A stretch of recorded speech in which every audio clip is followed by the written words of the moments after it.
అనేటువంటిది ఇప్పుడు ఆయన డిప్యూటీ మేయర్గా ఇంకా కొనసాగుతూ ఉన్నారు. మొన్న మేయర్ని దించేశారు. అంటే కావటి మనోహర్ నాయుడు గారు రాజీనామా చేశారు.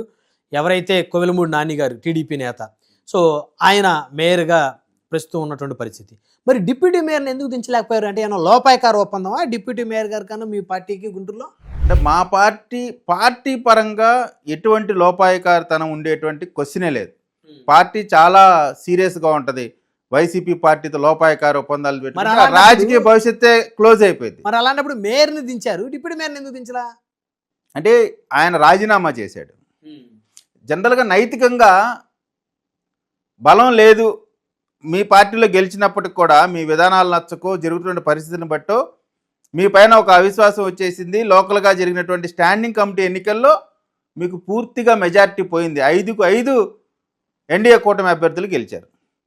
నైతికత ఉండేవాళ్ళు రాజీనామా చేసి వెళ్ళిపోతారు. అనైతికంగా పదవుల పైన ఏలాడుతూ ఉండేవాళ్ళు. ఇది ఏంటంటే ఏమైందంటే ఎప్పుడు కూడా కార్పొరేషన్లో క్వశ్చన్స్ వేసి బెదిరించి డబ్బులు తీసుకున్నటువంటి పరిస్థితి ఎప్పుడు లేదు.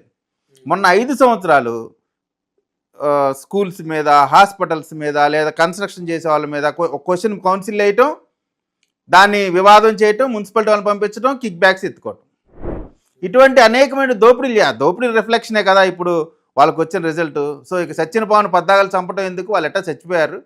సో అంటే వీళ్ళు చేసినటువంటి అకృత్యాలు. సో ఏదేమైనా అది లోపాయకారి ఒప్పందం అనేటువంటిది నేను యాక్సెప్ట్ చేయను. కానీ ఎందుకో అతని పైన కాన్సన్ట్రేట్ చేయలేదు. కొంత ఎవరినన్నా వెళ్ళి కాళ్ళ వెళ్ళ బతినాడుకున్నాడో మనకైతే తెలియదు.